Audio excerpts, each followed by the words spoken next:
Hey everybody, Jim and Eric here to talk about today's unfortunate events regarding The Interview. Sony has canceled the movie, and they have now said, through a statement I saw in Variety, they have no further plans for this movie on either DVD or VOD. They have essentially walked away from The Interview.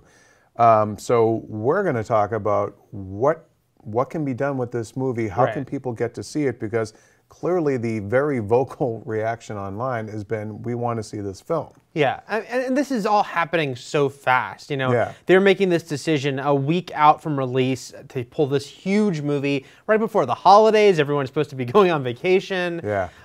So I do wonder, I mean, at the moment, they're like, we have no plans, but I don't think that necessarily means, and we'll never have plans. I mean, at some point, they are going to have to decide, what do we do with this movie? And yeah, you know, we are thinking, it's unlikely that they shelve it forever, but I guess we have to consider that as a possibility. I mean, it's really unfortunate, and it's obviously a very chilling message to artists and filmmakers.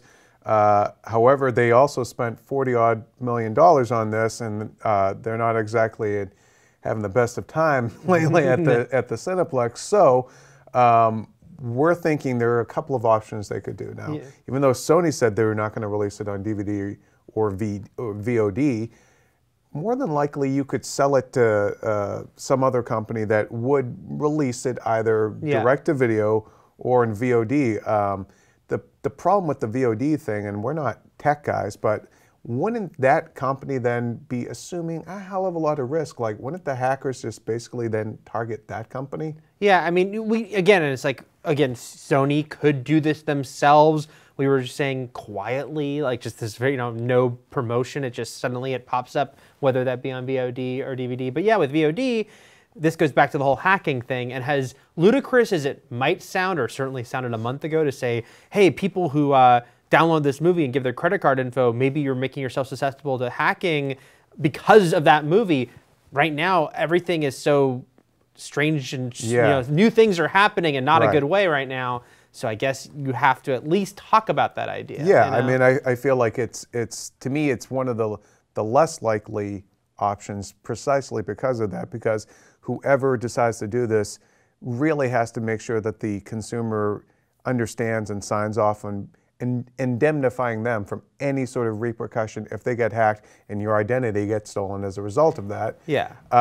Another option, and we feel from discussions we've just had internally, that a more likely option would be a smaller distributor, one with, frankly, less to lose.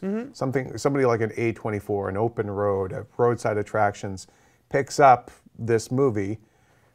I mean, what do you think? What do you think of that option? I think that's probably the most likely of them all, because you do think about, all those emails that got leaked and all of these sort of big name people there, Scott Rudin's saying things about Angelina Jolie. Well, if you're dealing with even a small, the president got roped into this whole thing, If you're dealing with a small distributor, that's not a problem. They don't have dirty laundry to air.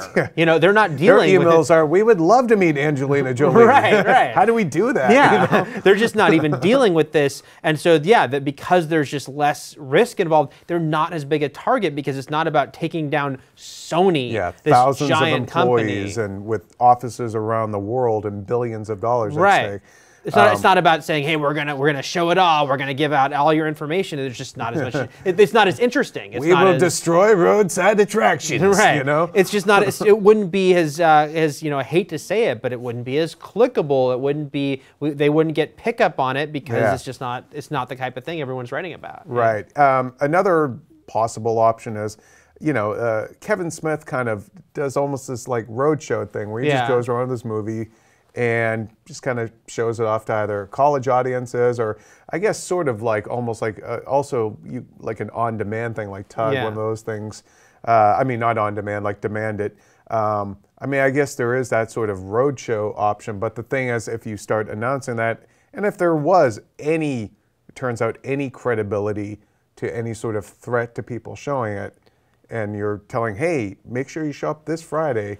Yeah. I mean, there's that option too. I know the FBI apparently has said, I'm sorry, Homeland Security said there was no credible threat. And you do have, though, we should say, like, Alamo Drafthouse, you were mentioning earlier, had said before Sony said we're not even releasing the movie, Alamo Drafthouse was like publicly tweeting out, hey, we'll show this movie when the major chains won't. They're actually showing Team America now in its place, just as sort of a middle finger to the whole thing. So I think that is, again, if Sony would allow it, if Sony would release the movie because they own it, if Sony was like, yeah, you can do this sort of small little like tour version of the movie that is, just like the mom and pop stand version of releasing the film. Okay, and then here's a radical idea. Well, it's not that radical. I'm not the only one who's talked about it, but what if they just put it up on a pirate site? It just happens to end up on BitTorrent, or the guy in the corner selling bootleg DVDs just happens to have it. I mean, the thing is that, because we were saying, like, okay, say they decide just to shelve it. That's it. Like, we are never releasing the interview. We're not selling the interview. It will get out there online. Yeah, there's already screeners to Academy members, everything. Right. It just will. It's just the day and age, the size of the movie, the amount of people that, have copies. All those bootleggers that show up at, like, fan conventions. Yeah. This is going to be a boon for those guys. So, whether Sony purposely does what you're saying or not, there is that if they decide truly to just never release it, they are in effect saying let it be just a famous bootleg, whether it's like purposely putting it out there, it kind of like Song of the South has become right. Yeah, the Star Wars Holiday Special. That's right. There are things like that. It would be crazy again because it's like this $40 million movie. I think they said they probably had $100 million in it with all the print and advertising, big stars. But right now we're in uncharted territory. Like, what happened today with them even not, deciding not to release it in this way has never happened before. Yeah, the closest I've ever seen is backlash or boycotts against religious themed movies like Last Temptation of Christ, Passion of the Christ. Like, you had edgy distributors then, indie distributors like Newmarket that would take on these movies. We don't really have that anymore. And the three that I mentioned are just, they're very small outlets that put out like $10 million movies, and that's the high end. I think someone would stand up and do it if they're willing. It's just a question of whether Sony's even willing to. If Sony's just like, that's it, we don't even want to deal with this, we're never speaking of it again, or it's just like, or we're going to wait. We'll sell you this movie for $10.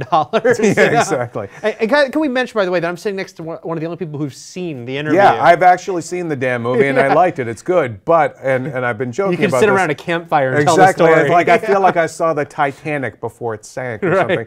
But I will say this, whatever movie they end up making about what happened to this movie will be even better than the interview. The interview is funny, and I want it to be seen in theaters.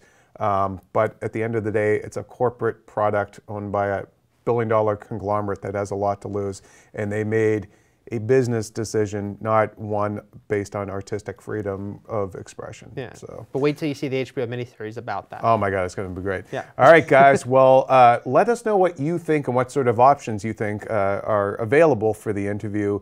And for more on this movie and all things movies, keep it here on IGN.